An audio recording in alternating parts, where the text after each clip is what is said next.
Welcome to Healthcare Shapers Perspectives, where we bring you the insights from the experts shaping healthcare today. Hosted by Diane Bryson of Inspired Health Strategies.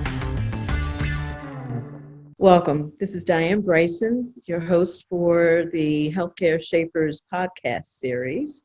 And today I'm talking with Christian Milaster, the founder and CEO of Ingenium Digital Health Advisors. And I'm going to hand this over to Christian so he can introduce himself. But tell us something about you. Tell us how you got this started. Thank you, Diane. I appreciate the opportunity to be here and excited to be launching this Healthcare Shapers podcast. So, yes, my name is Christian Milaster. I'm born, raised, and educated in Germany, trained as an engineer. Worked at IBM, and then 23 years ago came over to the United States. And I've been in healthcare for 20 years, spending 12 years at the Mayo Clinic, buried in the snow in Rochester, Minnesota, and finally escaped that and now live just outside of Annapolis, Maryland, where I enjoy 4 seasons and access to the oceans, and winters are 3 weeks long and not 6 months long. So. Very, very good. It's the move. I was looking at moving back to the DC area. I didn't know it went down to 3 weeks. That's good. I think we didn't have any snow last year. And I think this year it's like stayed for 2.5 days and then it was gone. No kidding. Okay, I am jealous. Yeah. Incidentally, I'm in New Jersey and we had more snow than I wanted to see this last year. So we're here today our topic for today is one I know that is absolutely up your alley. And part of this whole series related usually to healthcare shapers, accelerating the adoption of digital health innovation. And that's certainly something that we have seen with COVID, and finally. So talk to us about how you help organizations accelerate that innovation in healthcare, which is a challenge. Yes, it is. It is a challenge. And what I would say is that COVID has it has accelerated innovation adoption, still not to the level of where I would like to see it, but it definitely increased the need for accelerated innovation adoption because we needed to figure out how we can still provide excellent healthcare to patients while keeping clinicians and nurses and staff safe and giving people access. And so the core focus of my consulting firm is on telehealth and telemedicine and digital health implementations. My passion is actually about enabling the delivery of extraordinary care. And that has nothing to do with technology, but really everything to do with enabling and empowering physicians to really do what their best is to make diagnosis and care decisions and then monitoring the care delivery. And there's so many other stuff that has gotten in the way of that with regulations and finances. That's one part. And then the other part is that we have so much digital health innovation that has seen the day of light. I mean, the iPhone, right? We got to remind ourselves it's only 14 years old, right? I mean, it has not even reached adolescence, but it has so significantly changed our lives. I mean, can we even imagine a life or a COVID-19 crisis without the smartphone, without the technologies? And so what my fear is, and that's why I chose this kind of as a topic, accelerating digital health adoption, is that the problem is not new innovation. The innovation is out there. There have been $50 billion been invested into the digital health innovation, and it's sitting out there and it's at the ready and it's been vetted and it's been shown to modern healthcare consumers. But it's the system that is just doing a very, very poor job, or it has a very, very hard time kind of to adopt this innovation that is out there. And that's what I'm frustrated about. And that's what I'm working with organizations to help them to take this and take it to the next level. So how do you help them? Because I agree. It takes on average, I think it's 17 years for anything to change. Or from the healthcare management side, from the pharma side, and it's crazy. And yet they look at us as being innovative. And that's not it. Yes. So how do you actually help organizations do this? What do you do? Do you assess them and then suggest solutions? How do you do this? Well, ultimately, it's a culture change, right? And it starts at the very top. It starts at the executive level. The first step where I work with organizations is just to create that buy-in, that realization that this is what's needed. I love that you quoted that 17-year number. I love that statistic because it's so shocking. Where that came from is from a research paper that did a meta-analysis on multiple landmark studies, like in the 70s and 80s, right, about new treatment protocols, new medications. And it takes an average 17 years for 50%, for half of the physicians in a specialty to believe in and adopt and integrate that innovative outcome or treatment method into their own practice. Half of the physicians. I mean, if any other industry were to be that slow in adopting innovation, they'd be out of a job, and a lot of them are. I mean, if a company does not innovate, like Kodak, then they're out of the picture. But yet, the healthcare clinics of the world, that even, especially the rural, the smaller ones, the one that maybe cannot move as fast, if they take 17 years to adopt and integrate the iPad, the iPhone, telemedicine, yes, they'll be replaced. And so, to your question is, how do I work with them? Yeah, I mean, it's a standard consultant. You do an assessment, you gap analysis, you set a goal, and then you help them. But it's really, the way I'm doing it is sometimes with a Trojan horse of telehealth. So it's the dangling carrot of, oh, they need more maturity in the telehealth program. And so I can demonstrate how they can, through project management principles, through an intake process that has a pipeline and a prioritization process, through good needs analysis, process analysis, through all the techniques that we know in other industries and have applied so well. And even within pharma, new product development is leveraging a lot of these techniques, and to really bring those critical skills to the team by demonstrating it, how you can very quickly roll out a new telemedicine program, a new remote patient monitoring program. And that's where I focus on with organizations that are willing to take innovation adoption to the next level. So that's interesting that you're using telehealth as a Trojan horse. So are you and I know that has been an explosion in the use of telehealth finally with COVID.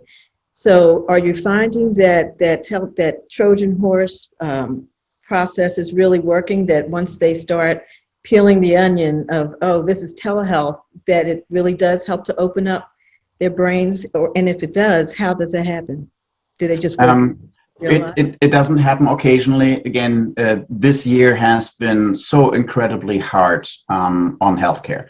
I mean, just the amount of pressure. I mean, already healthcare was under a lot of pressure with an increasing fatigue of the physicians of practicing medicine, with the increasing regulations and technology thrown at them that they didn't like. That's not very user friendly.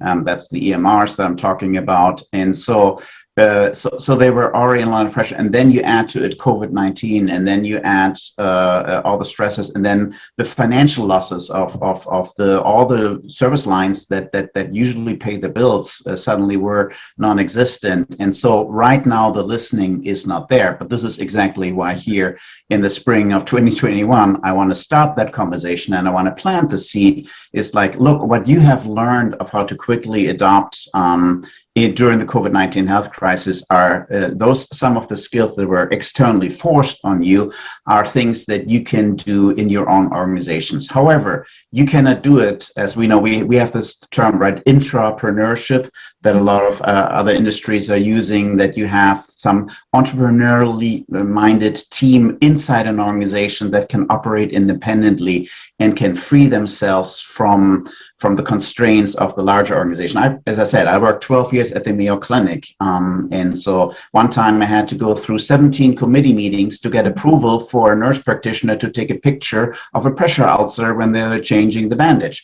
And then, right, I mean, that is the process that these academic medical centers have created. And so you can't expect innovation adoption at that pace. because there is a competitive threat out there that we can explore here down the road. Well, how about if we explore that now? All right, since I opened up. Yeah. Yes. How do you see that? Yeah, that was unexpected. So what's the competitive pressure? Yeah, so obviously it would be nice if it's just the right thing to do, right? We should give physicians and clinicians and patients the tools, the latest and the greatest innovation. Now, when you come from a different industry other than healthcare, it's often hard to understand how healthcare is so very different. And I don't want to trivialize it. I mean, physicians and nurses and advanced practice providers have the lives of a human beings in their hands. If they make a mistake, if they overlook something, there can be serious and grave consequences with disabilities or with loss of life, loss of limbs, loss of anything, right? So it's oftentimes interesting, and I coach a lot of digital health startups that can't come from technology side and say, well, we fixed the transportation, we fixed the taxi industry with Uber, we fixed the hotel industry with Airbnb, right? Let's fix healthcare. How hard can it be? Well, it's going to be very hard because you're not dealing with taxis and transportation or that you can't get a room for the night in your Airbnb. You're dealing with the consequences of loss of life or lifelong debilitating circumstances. And so I just want to remind our audience of that. And so it would be nice if we could just accelerate innovation adoption for innovation adoption's sake, because that's what every other industry is doing. And even finance industry, where I worked before, finally is up in the 21st century and doing everything. But it took also them very conservative 20, 25 years to do so. The competitive threats that I was talking about come from exactly the same sources that I was just quoting: innovative startups, innovative companies, self-insured companies like Amazon, like Walmart, like Best Buy, that are seeing their healthcare costs rising and rising and rising to the level that they say this can't be this way. And so there's now Amazon.care, there's WalmartHealth.com, and there's even healthcare.bestbuy.com, right? And so you have all these competitors, and then you have Teladoc and Amwell, which are now becoming household names. And so you have these nimble, agile companies that can just move at lightning speed. They can come up with an idea, and 3 weeks later they can roll it out and bring it into the hands of the modern healthcare consumer. And what my concern is that they will be siphoning off the lucrative, the financially viable healthcare consumers, the healthy, middle-aged people that are in their prime, or families and family care, because this is where health systems, frankly speaking, are making their money. And they should be making, because it's subsidizing the Medicaid and Medicare patients, or the complex multiple comorbidities or chronic health conditions patients. And so we need to have this balance overall. And if Amazon Care is siphoning off 80% of your adult, privately insured, commercially insured patients, you are cutting any healthcare organizations off the knees, and then we lose the backbone of our American health system. So that's, from a systems perspective, really how I see this whole system unfolding. Well, that also speaks to, just like you said, the American healthcare system. This is a challenge in this system. It is. And I understand what you're saying when these other companies are coming in, and they may not understand thoroughly the life and death situation here. This is not Uber. But Right. Isn't there something to be said? I understand what you're saying about all of us even getting used to the Amazon experience and expecting that Amazon experience in all parts of our life. But isn't there something to be said for loyalty, for a patient who has created, or for a physician who's created a relationship with a patient? Or you brought up Mayo earlier. Mayo has gotten really good at Mayo and Cleveland Clinic, incredibly good at building relationships that people will come from all over the planet to go there. So can you talk about that aspect a little bit? Yeah, and it's true. It's I mean, healthcare can be very transactional, right? If I have a bee sting, if I have my annual allergies, or if I have a UTI, then healthcare can be very transactional, and it should be. But why do I have to go through an online service provider to do that. I have a great experience that takes me 15 minutes, and then the prescription is in the pharmacy 15 minutes later or half an hour later, and I can pick it up. Why does it have to come from other healthcare organizations? Why can it not come from my hospital where I do have my trusted provider? And so that's why, so I had a decision to make 5 years ago when I recognized this. It's like, do I want to focus on helping these Amazon.cares and teledocs to take it to the next level and probably make a very good living as a consultant? Or do I want to put my efforts into the health system, into the rural health clinics and the critical access hospitals? And for one reason or the other, I settled on the latter. I really, and that's why I started talking about accelerating innovation adoption, because I think that is the cure to it. And when you do that, then you can keep those patients, those loyal patients, because you're right.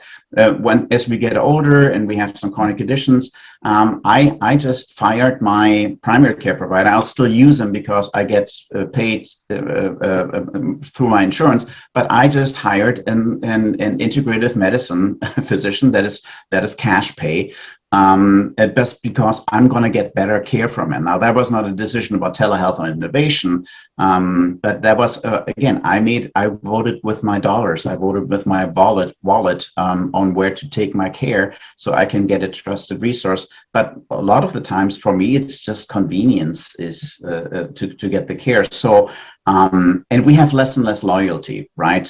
We're very price oriented with regards to Amazon Care and banking, right? I mean, how many people have changed the banks in the last 15 years?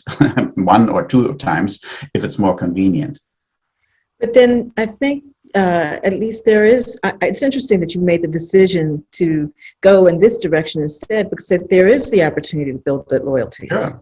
And that's going to help people make the decision to stay, especially like you said, you're talking about rural areas where there might not be another doc for another 100 miles. Exactly. So, right. And then where's the incentive? And then where is even the incentive for I mean, if you are the marketing business development director of Teladoc, do you go into a county that has 40 people per square mile, or do you go into a country or into a city that has 40,000 people per square mile, right? I mean, just the math just makes more sense to focus on the urban areas. And so, having lived in rural America and having worked for the last 10 years with rural health systems for the most part, I think we cannot afford as a society, and so that's where my European roots are now coming through. I do worry about, and I feel I have a responsibility as a citizen of the US to worry about the care and the access to care that my fellow citizens have. That's where I focused on, because yes, in an ideal world, I would like to put hospitals out of a business where there's enough individualized medicine and proactive and preventive care that can be delivered at a distance by the right experts, so that you don't get sick, or when that sickness gets detected very, very early on. And hospitals are really there just for childbirths and accidents. That would be the future vision. And maybe Amazon Care will get there in 25 years. But for now, for the next 25 years, we do need our rural health systems. We do need our hospitals, and we even need our urban clinics, because even transportation in a bigger city is very difficult for people who are holding 2 or 3 jobs, maybe raising the children on their own, and have access to care difficulties. And even there, innovative care delivery is critically important. So it's not just the rural areas either. So I agree with you. Interesting, though, as you bring up urban areas, and a lot of the urban areas that are underserved are dependent on the federally qualified health centers. Have you worked with any of those? Yes, I've worked. Yeah, actually, I have a funny story. I was boots on the ground in person on St. Paddy's Day in 2020. So at the beginning of the cusp of the outbreak of COVID-19, when the realization for all of us that this is real. And so next morning we were sitting in a conference room with all the medical directors, and the chief medical officer came into the room and said, it's 9:30 a.m. and my waiting room is empty, and I have physicians in the hallway twiddling their thumbs, not knowing what to do. So the panic set in as to how can we serve these patients that all canceled because they were all afraid to come in. And obviously everything was crammed for PPE. So the CEO turns to me and said, Christian, by when can we have telemedicine set up? It was Wednesday morning. I said, you'll have it by Friday. And so in 36 hours, we launched telemedicine at 5 primary care clinics, rolled out. At that time, in March, in April, in June, reimbursement was not guaranteed because for FQHCs were not allowed to deliver their physicians' care to their patients. So they were not allowed to be a destination site. They were forbidden from it, not even just no reimbursement, they were forbidden from it because some bean counter in DC decided that, well, FQHCs are there to serve the local communities, so why would you want to use telehealth? Because all this Medicaid population and those people who don't have money to pay for care, they can just drive in, right? So somebody forbid them explicitly from delivering care at a distance. But the CEO did the right thing, and he said, we're going to do it. We will get paid. I'm convinced we will get paid. And so he held out through July of not submitting any bills. They just funded it all kind of internally, doing the bankroll. And then, in July, finally, that exemption was passed. But yes, and I'm right now working with 5 FQHCs and 10 critical access hospitals in rural Washington state, and same challenge there that we have.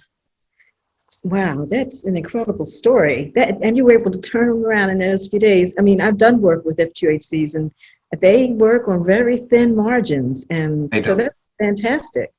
Well, and then to add injury to insult, right? So one critical access or rural health clinic we're working with, their standard rate is around $200 per visit because they've got a flat rate at FQHCs and rural health clinics.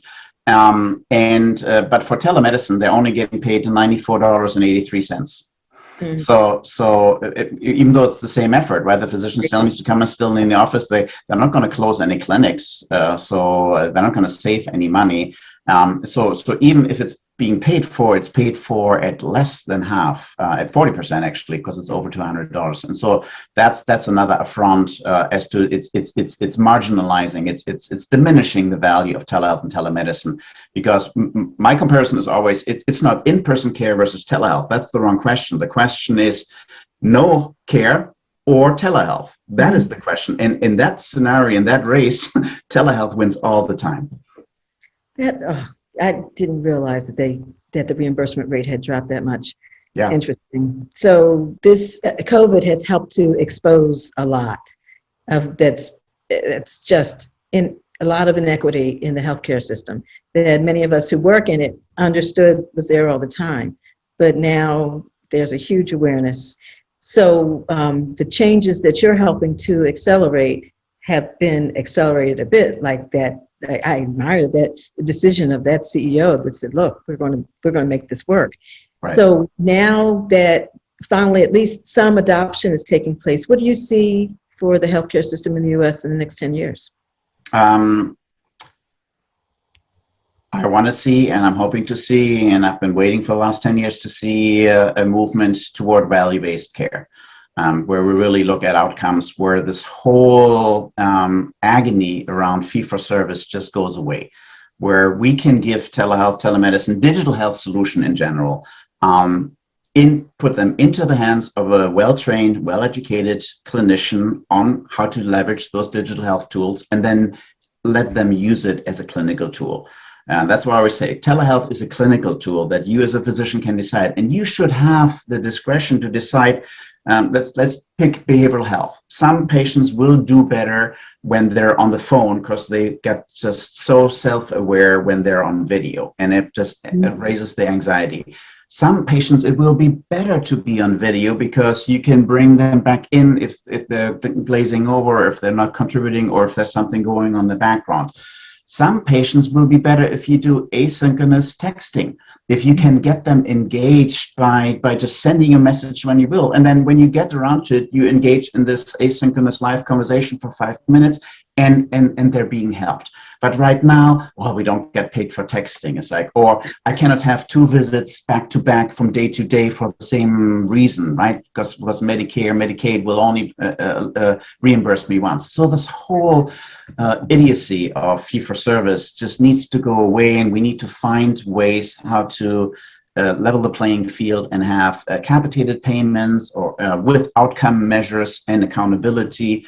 And we're going to have to perfect it over time. It's none of the programs that are out there are really comprehensive, but we got to start somewhere. So that's what I would like to see. And again, that opens the floodgate for you as a healthcare organization to adopt whatever innovation is out there that has been developed, so that you can move the needle on your quality measures, on your outcome measures, and on keeping these people out of the ER, out of the nursing home, out of the hospital, or get them out of the hospital as quickly as possible with all those digital health innovations that are out there.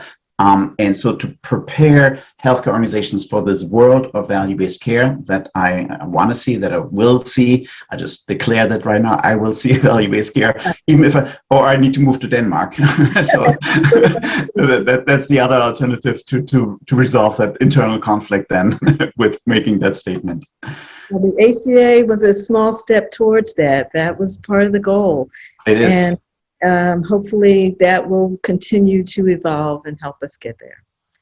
So Yes. With that, I want to thank you so much for a very informative conversation. Is there anything that you want to say before we go? No, I really enjoyed this. Again, as you can tell here from a tone of voice and of you watching the video, I'm very passionate about this. I really want to leverage all the engineering skills that I can throw at it, at the American healthcare system to re-engineer how healthcare is being delivered. If people want to contact me, we'll have a link in the show notes, ingeniumdigitalhealth.com, or on LinkedIn at Christian Milaster. Well, thank you so much. And thank you, Diane, for a wonderful interview. Again, it's great to have somebody else's perspective on how to really change this healthcare system that we're both working and living in. I'm learning with each interview, believe me. Excellent. Great. Thank you very much. Thank you for watching Healthcare Shapers Perspectives, where we bring you the insights from the experts shaping healthcare today. For more episodes, visit healthcareshapers.com/perspectives.